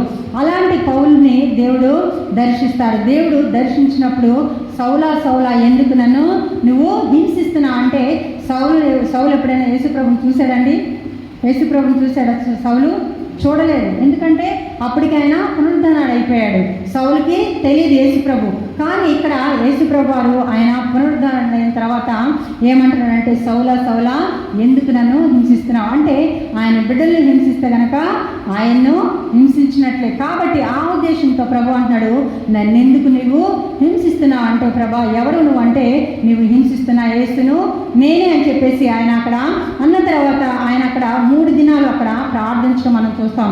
అంటే ఆయన 3 దినాలు ప్రార్థించాలంటే ఏమని ప్రార్థించుంటాడు? ప్రభా ఖచ్చితంగా ఆయన అక్కడ పాపాలని ఒప్పుకొనే ఉంటాడు. ఎందుకంటే ఎంతోమంది ఆయన ఒక అధికార పత్రాన్ని తీసుకున్నాడు. ఏమనంటే రోమ ప్రభుత్వం నుంచి వీరిని క్రైస్తవుల్ని హింసించాలని ఒక అధికారికంగా ఒక పత్రాన్ని తీసుకొని ఎంతోమంది ప్రజల్ని సమాజ మందిరాల్లోకి వెళ్ళి గర్భిణీ స్త్రీలను, చాలామంది దైవ సేవకుల విశ్వాసాన్ని ఎంతో కఠినంగా బాధపరిచినటువంటి అటువంటి వ్యక్తి ఎప్పుడైతే దేవుడు ఆయన దర్శించాడో ఆయనలో ఒక పశ్చాత్తాపం కలిగింది. ఆయనలో ఒక నేను పాపిని ప్రభా, ఇప్పటి వరకు నేను ఇన్ని పాపాలు చేశాను, నీకు చాలా వ్యతిరేకంగా నేను పనిచేశాను ప్రభా, నన్ను క్షమించని 3 దినాలు ఆయన ఏమి తినకుండా 3 దినాలు ఒక గదిలో ఉండి ఆయన ప్రార్థించినట్లుగా మనం ఇక్కడ చూస్తాం. ప్రార్థించిన తర్వాత ఆయన్ని ప్రభు ఎంతగానో వాడుకున్నట్లుగా మనము చూస్తాం. పౌలు నిజంగా దేవుని కొరకు ఏమయ్యాడండి? హతసాక్షిగా మారాడు. ఎన్నో అవమానాలు పొందాడు, ఎంతగానో గాయపరచబడ్డాడు దేవుని కోసం. నిజంగా చాలా ఈ 12 మంది శిష్యులు కూడా ఒక్క యోగును తప్ప అందరూ కూడా హతసాక్షులైన వారే. నిజంగా మనం దీన్ని చూస్తే మనము ఎంతో నేర్చుకోవచ్చు. ఇక్కడ సౌలు కూడా అదేవిధంగా హతసాక్షి అయినట్లుగా మనం చూస్తాం. అలాగే ఇక్కడ పేతురు విషయంలో మనం చూస్తే ఎప్పుడైతే ఆయన తన పాపాన్ని ఒప్పుకున్నాడో వెంటనే యేసు ప్రభువు వారు ఏమంటారంటే, నిన్ను మనుషులను పట్టే జాలరుగా చేస్తాను. ఇప్పటి వరకు నువ్వు చేపలు పట్టేవు, కానీ ఇక నుంచి నీ స్థితి మారుస్తాను. దేవుడిని మన జీవితాల్లోనికి ఆహ్వానించినప్పుడు, మన హృదయంలోనికి ఆహ్వానించినప్పుడు దేవుడు ఏమై ఉన్నాడంటే మన జీవితాన్ని బాగు చేసే దేవుడుగా ఉన్నాడు. మన హృదయంలోనికి ఆహ్వానించడమే కాకుండా మనం ఏం చేయాలంట? మన పాపాలని ఒప్పుకోవాలి. మన పాపాలను బట్టి మనము పశ్చాత్తాపడాలి. పడకపోతే కనుక ఆయన నీ హృదయంలోనికి రావడానికి ఆయన ఇష్టపడడు. మనము జన్మతాన్ని మనము పాపలు, మన స్వభావమే పాపము. మనము పెద్దయినాక పాపం చేయట్లేదండి. మనం పెద్దయినాక ఉన్నాక లేదా యవన దశకు వచ్చినప్పుడు ఆ విధంగా మనం పాపము చేయట్లేదు, కానీ మన స్వతహా మన బుద్ధే పాపపు బుద్ధి, మన స్వభావమే పాపము. ఎందుకంటే పిల్లలకు మనం ఏమైనా చెప్తామా, మీరు దొంగతనం చేయండి, అబద్ధాలు ఆడండి, మనం ఏ తల్లిదండ్రులైనా చెప్తారా? ఎవరు చెప్పరు. కానీ మన స్వభావమే అలాంటిది. ఆటోమేటిక్గా ఆ స్వభావాన్ని, ఎందుకంటే అది మన లోపల ఉంది కాబట్టి ఆ స్వభావం అలాంటిది. అంతేకాక దాన్ని బట్టి మనం ఏం చేయాలంటే దేవుని దగ్గరికి వచ్చినప్పుడు, దేవుని మన జీవితంలోనికి ఆహ్వానించినప్పుడు మనం ఏం చేయాలంటే పశ్చాత్తాపడాలి. మన పాపాన్ని బట్టి ఎన్నో పాపాలు చేసి ఉంటాం, ఎన్నో అబద్ధాలు ఆడి ఉంటాం, ఎన్నో మోసమైన మాటలు చెప్పుంటాం, ఎంతగానో ఎవరిని ద్వేషించుంటాం, కోపపడి ఉంటాం, ఎన్నో చేయరాని తప్పులు ఈ కళ్ళతో, ఈ మనసుతో, ఈ ఆలోచనలతో, ఈ తలంపులతో చేయరాని అనేకమైన హేయక్రియలు నేను చేశాను. నేను దేవుని దగ్గర ఒప్పుకున్నాను కాబట్టి ఈరోజు మేమందరము రక్షించబడి ఈ స్థితిలో ఉండగలిగాం. మన పాపంలో ఉన్నంత వరకు మన జీవితము మనము వ్యర్థంగానే ఉంటుంది. కానీ మన దోణి అంటే మన హృదయం అనే దోణిలోనికి ఎప్పుడైతే నువ్వు దేవుణ్ణి ఆహ్వానిస్తావో మొట్టమొదటిగా జరిగే కార్యం ఏంటంటే నీ పాపాన్ని నువ్వు విడిచిపెడతావు. నీవు ఏ పాప స్థితిలో ఉన్నావో, వ్యభిచారంలో ఉన్నావా, దొంగతనంలో ఉన్నావా, ఇంకా ఏ స్థితిలో ఉన్నామో మనకు తెలియదు. కానీ ఈరోజు మనమందరం ఇక్కడ ఉన్నామంటే నిజంగా దేవుని కృప. దేవుడు మనలందరినీ రక్షించుకున్నాడు. మన హృదయాల్ని మనము దేవునికి సమర్పించుకున్నాం కాబట్టి మనం ఈరోజు ఈ స్థితిలో మనము ఉండగలుగుతున్నాం. చూడండి, నిజంగా ఎంతమంది బయట ఉన్నారో, ఎంతమంది రక్షణ లేకుండా ఉన్నారో, వారందరి పరిస్థితి ఎలా ఉంటుందో మనకి తెలియదు. కానీ ఈరోజు మనం ఈ స్థితిలో ఉన్నామంటే నిజంగా దేవునికి ఎంతో మనము కృతజ్ఞత కలిగి ఉండాలి అని మనం ఇక్కడ నేర్చుకుంటున్నాం. తర్వాత చూస్తే కనుక ఆయన మనుషులను పట్టే జాలర్లుగా చేస్తానన్నప్పుడు ఆయన ఆ మాటకి విధేయత చూపించాడు. నిజంగా చెప్పాలంటే మరి ఆయనకు చాలా చేపలు దొరికింది కదా, ఆ చేపలతో ఆయన సరిపెట్టుకోవచ్చులే, జీవితానికి సరిపడ్డా అన్ని కూడా మనకి ఇంత విలువైన సంపద దేవుడు మనకి ఇచ్చాడు కాబట్టి ఒక థ్యాంక్స్ చెప్పి వెళ్ళిపోదామని చెప్పేసి ఆయన అనుకోలేదు. కానీ ఎప్పుడైతే దేవుడు మిమ్మల్ని మనుషులు పట్టే జాలర్లుగా చేస్తానన్నాడు, వెంటనే వారికి ఉన్న సమస్తాన్ని కూడా విడిచిపెట్టి ఎవరిని వెంబడించాడంట? దేవుణ్ణి వెంబడించాడు. నిజంగా పేదరికి ఆయనకి చక్కగా ఫ్యామిలీ ఉంది, అత్త ఉందంటే ఖచ్చితంగా ఆయనకి మ్యారేజ్ అయ్యే ఉండొచ్చు. కాబట్టి ఆయన తన ఆస్తిని, తనకున్న సంపదని అంటే తన భవిష్యత్తునే ఒక రకంగా తన భవిష్యత్తుని అంతటి కూడా, తన కుటుంబాన్ని అన్నిటిని కూడా విడిచిపెట్టి ఆయన దేవుని మాటకు లోబడి, దేవుని మాటకు విధేయత చూపి యేసు ప్రభు వారిని వెంబడించినట్టుగా ఇక్కడ మనము చూస్తూ ఉన్నాం. నిజంగా దేవుడు మనతో ఈరోజు మాట్లాడుతూ ఉన్నాడు. మొట్టమొదటిగా మనము ఆయన జనసమూహము ఆయన్ని ఎందుకు వెంబడించాడంటే ఒక ఆశ కలిగి, దేవుడి మీద ఒక నిరీక్షణ కలిగి, దేవుడు కార్యాలు చేయగలిగిన ఒక శక్తి కలిగిన దేవుడు అని చెప్పేసి వారందరూ గ్రహించి ఆ యేసు ప్రభుని అక్కడ వెంబడించడం మనం చూస్తాం. మనము దేనికి వస్తున్నాము, ఎందుకోసం చర్చికి వస్తున్నాము, దేనికి దేవుని మందిరానికి వస్తున్నాము, ఒక క్రైస్తవుడుగా నామకార్థానికి వస్తున్నామా, లేదా ఏదైనా దేవుని దగ్గర నుంచి మనం పొందుకుంటున్నామా అని చెప్పేసి ఈరోజు మనము పరీక్షించుకోవాలి. దేవుని దగ్గర నుంచి మనం ఏదైనా పొందుకుని వెళ్ళాలి. ఏదైనా రక్షణ లేకపోతే రక్షణ, మారు మనసు లేకపోతే మారు మనసున, లేదా ఒక ఆత్మీయ స్థితిలో మనము పడిపోయిన స్థితిలో ఉన్నామా, ఆ ఆత్మీయ స్థితి బలపరచుకోవడానికి స్వస్థత లేకుండా ఉంటే ఏదో ఒక ఆశతో మనము ఖచ్చితంగా దేవుని మందిరానికి వచ్చినప్పుడే మన ఆశను తీరుస్తాడు. లేకపోతే నువ్వు వచ్చినట్లుగానే వెళ్ళిపోతే ఏదో ఒక ఆశ, ఒక గురి, ఒక గమ్యం కలిగి మనము ప్రభా నేను నీ సన్నిధిలో ఈరోజు నేను ఇది పొందుకోవాలని ఒక ఆశ కలిగి రావాలి. రెండోదిగా చూస్తే యేసు ప్రభు వారు ఆయన పేతుడిని కోరుకున్నాడు, పేతుడి యొక్క దోణెను కోరుకున్నాడు. మనం కూడా దేవుడు మన జీవితాన్ని కోరుకుంటున్నాడు, మన యొక్క శరీరాన్ని కోరుకున్నాడు, మన యొక్క ఆత్మను కోరుకుంటున్నాడు. ఎందుకంటే ఆయన యొక్క కార్యాలు జరిగించడానికి, మనలను అనేక మందికి ఆశీర్వాదకరంగా ఉంచడానికి, ఆయన యొక్క పరిచర్యను అనేక మందికి విస్తరింప చేయడానికి, ఆయన యొక్క వాక్యాన్ని అనేక మందికి చెప్పడానికి దేవుడు పేతురు యొక్క దోణిని కోరుకున్నట్లు ఈరోజు మన యొక్క హృదయాన్ని, మన యొక్క ఆత్మను ఆయన కోరుకుంటా ఉన్నాడు. మూడోదిగా చూస్తే యేసు ప్రభు వారు పడవను లోతుగా నడిపించు. ఆయన చాలా విసిగి వేసారి ఉన్నప్పుడు, అలసిపోయినప్పుడు కూడా ఆయన దేవుని యొక్క మాటకి లోబడినట్టుగా మనం చూస్తాం. మనం నిస్సహాయ స్థితిలో ఉన్నాం అంటే కొన్ని విషయాల్లో చాలా నిస్సహాయంగా వెళ్ళిపోతాం, ఏమీ చేయలేని పరిస్థితికి వెళ్ళిపోతాం. ఇది జరిగిద్దా, ఇది జరగదులే అని చెప్పేసి నిస్సహాయ స్థితిలోకి మనం వెళ్ళినప్పుడు దేవుడు కనుక మన జీవితాలంటే ఒక ఆశను మనకి కలుగు చేస్తాడు. ఎందుకంటే ఆయన సర్వ సృష్టికర్త, ఆయన ఏమైనా చేయగలిగిన దేవుడు, ఆయనకు అసాధ్యమైనది ఏది లేదు. కాబట్టి ఆయన మనము కలిగి ఉంటే ఖచ్చితంగా నిరాశలో మనకి ఒక ఆశను కలిగించి ఆశాజ్యోతిగా ఆయన మనకున్నట్టుగా మనము చూస్తాం. తర్వాతగా చూస్తే ఆయన దేవుని యొక్క శక్తిని చూసి ఆయన పాపాన్ని ఒప్పుకున్నట్లుగా మనం ఇక్కడ చూస్తాం. ఎప్పుడైతే ఆ చేపలు విస్తారమైన ఆ చేపలను చూసి ఆ పేతురు గారు చాలా ఆశ్చర్యపోతాడు. ఈయన మామూలు వ్యక్తి కాదు, ఈయన సాధారణమైన వ్యక్తి కాదు, ఈయన సర్వశక్తిమంతుడు, ఇలాంటి కార్యాలు గొప్ప కార్యాలు ఆ దేవుడు మాత్రమే చేయగలడని ఎప్పుడైతే ఆయన యొక్క శక్తిని గ్రహించాడో ఆయన తన పాపాన్ని ఒప్పుకున్నట్లుగా మనం ఇక్కడ చూస్తున్నాం. తర్వాతగా చూస్తే ఆయన ఎప్పుడైతే పాపాన్ని ఒప్పుకున్నాడో ఆయన మనుషులను పట్టే జాలరుగా చేశాడు. తన స్థితి మారిపోయింది. తన చేపలు పట్టుకునే స్థితి లేదు. ఇప్పుడు ఎట్లా ఉన్నాడంట, మనుషులు పట్టే జాలరుగా ఉన్నాడు. అంటే పేతురు గారు ఒక ప్రసంగం చేస్తే 3000 మంది రక్షించబడ్డారు. అలాగే ఇంకో ప్రసంగంలో చూస్తే ఆయన 5000 మంది పడ్డట్టుగా చూస్తాం. పేతురు గారు నడిచి వెళ్తుంటే ఆయన నీడబడి అనేక అద్భుతములు, అనేక స్వస్థత కార్యాలు జరిగినట్లు చూస్తాం. నిజంగా ఆయన ఒక జాలరి, ఆయన విద్య లేని ఒక పామరుడు, ఆయనకి ఏమీ జ్ఞానం లేనివాడు. కానీ యేసయ్య చేతిలో మన జీవితాన్ని పెడితే కనుక ఆయన ఏమైనా చేయగలిగిన దేవుడు, మన జీవితాన్ని మలిచే దేవుడు, మన జీవితాన్ని మార్చే దేవుడు. ఎప్పుడైతే ఆయన ధోనిలోనికి, ఆయన హృదయంలోనికి, ఆయన జీవితంలోనికి యేసు ప్రభుని ఆహ్వానించాడో పేతురు గారి యొక్క జీవితాన్ని ఆయన మార్చేశాడు. ఆయన ఎప్పుడైతే తన పాపాన్ని ఒప్పుకున్నాడో ఆయన జీవితాన్ని మలిచేశాడు, ఆయన జీవితాన్ని ఆయన మార్చేశాడు. నువ్వు చేపలు కాదు పట్టాల్సింది, నువ్వు ఎవరిని పట్టాలి, మనుషులను పట్టే జాలరుగా చేస్తానని పేతురు గారిని ఎంతో బలంగా వాడబడిన పేతురు గారిని మనం ఇక్కడ చూస్తామన్నమాట. ఈరోజు మనం ఇక్కడ మనల్ని చాలా విషయాలు నేర్చుకున్నాం. ఏంటంటే ఆయన ఆశను తీర్చే దేవుడుగా ఉన్నాడు. అలాగే ఆయన మన జీవితాల్ని, మన హృదయాలను కోరుకునే దేవుడుగా ఉన్నాడు.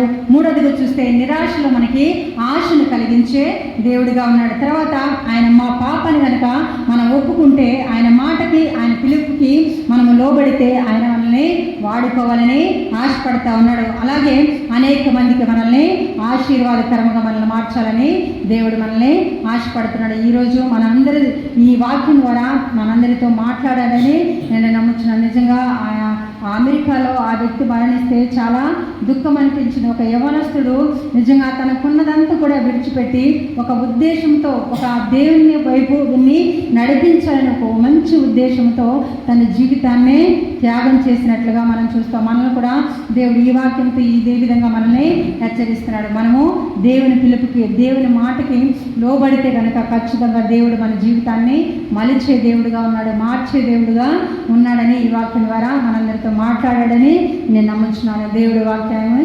దీవించునుగాక. ఆమేన్. జీవము కలిగిన దేవా, కృప కలిగిన తండ్రి, సర్వోన్నతుడ, సర్వశక్తిమంతుడా, నీకే వందనాలు, నీకే మహిమ నా తండ్రి. అయా వాక్యం ద్వారా నా తండ్రి మాతో మాట్లాడిన యేసయ్యా నీకు వందనాలయ్యా. నిజంగా నువ్వు మా జీవితాల్లోకి వస్తే, మా హృదయాల్లోకి వస్తే నా తండ్రి, అయా నాయన మా బ్రతుకులు మార్చే దేవుడు నాయన, మా పాపాలను క్షమించే దేవుడు నాయన, ఆ గొప్ప రక్షణ మాకు ఇచ్చే దేవుడు నా తండ్రి, నీకు వందనాలయ్యా. అయా మా జీవితాలకు నిన్ను ఆహ్వానించే వారు మమ్మల్ని అందరినీ కూడా సిద్ధపరిచాయన. అలాగే మా బ్రతుకుల్లోనైనా మేము చేసిన ప్రతి పాపాన్ని నాయన నీ పాదాల చింతనైనా ఒప్పుకునే కృపణ దయచేయనైనా. అయా నువ్వు సర్వశక్తిమంతుడునైనా, అయా మమ్మల్ని కరుణించడానికి వచ్చి, మమ్మల్ని రక్షించడానికి వచ్చిన గొప్ప దేవుడు అని ప్రభా, నీ శక్తిని మేము గ్రహించుకొని మా పాపాలను ఒప్పుకొని ప్రభా మా జీవితాన్ని నాయన నీకు నాయన అంకితం చేసి నాయన అయా నీకు సమర్పించుకొని నాయన నీ మాటకు నాయన నీ మాటకు లోబడి విధేయత కలిగి నీ పిలుపుకు లోబడి నాయన మేము జీవించే వారముగా నాయన నీ పరిచయలో నాయన అయా 1% అయినా నాయన మేమందరం కూడా అయా నాయన పని చేసే వారముగా మనందరూ కూడా నాయన సిద్ధపరిచిన పేతుని ఏ విధంగా మనుషులను పట్టే జాలర్లుగా చేసేవో నా తండ్రి, మేము కూడా ఆ భారం కలిగి ప్రతి ఒక్క బిడ్డ కూడా నైనా అటువంటి భారం కలిగిన ప్రభా మేమందరము కూడా నీ కొరకునైనా ప్రయాసపడే వారముగా నా తండ్రి, అయా ఆత్మల పట్ల భారము కలిగి అనేక మంది నీ సన్నిధికి నడిపించే వారంగా మమ్మల్ని అందరూ కూడా నాయన మమ్మల్ని మేము నాయన మీ కొరకు సమర్పించుకునే వారిగా నాయన మమ్మల్ని అందరూ కూడా సిద్ధపరిచి నడిపించి కృపతో కనికరించి సహాయం చేయమని ఈ చిన్న మనం నజరేయుడైన యేసు నామములో అడిగి వేడుకుని పొందుకొని ఉన్నాను నా ప్రియ పరలోకమందున మా తండ్రి. ఆమేన్.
పరిశుద్ధమైన మా దేవ నీకు వందనాలు స్తుతులు స్తోత్రం తండ్రి.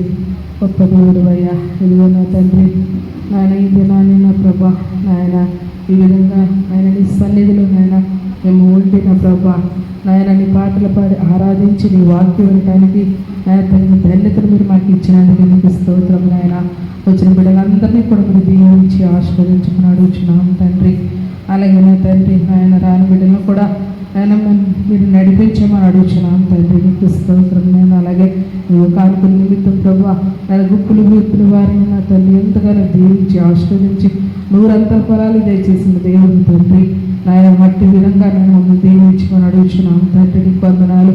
అలాగే చక్కని వాక్యంతో నాయన మీరు మాతో మాట్లాడారు. నీకు స్తోత్రము తండ్రి. నాయన వీరిచ్చి నీకు రుణము తీర్చుకోలేము నా తండ్రి. నీకు స్తోత్రము నాయన. ఇదిగో నా తండ్రి వారమంతే నా ప్రభా నీ దయగల రెక్కల నిన్ను మమ్మల్ని ఎంతగానో దీవించి ఆశీర్వదించి బలపరచమని అడుగుచున్నాం తండ్రి. ఇది మా అనుదానం ప్రార్థనలో మీరుండి మమ్మల్ని బలపరిచి నా తండ్రి నన్ను నిశా కాంపస్ని అంతటినీ కూడా మీరు దీవించి ఆశీర్వదించి నాయన నీ రెక్కల చోట్ల భద్రపరచమని బలపరచమని నజరేయుడైన యేసుక్రీస్తు నామములో అడిగి వేడుకలు పొందినాం మా తండ్రి. ఆమేన్.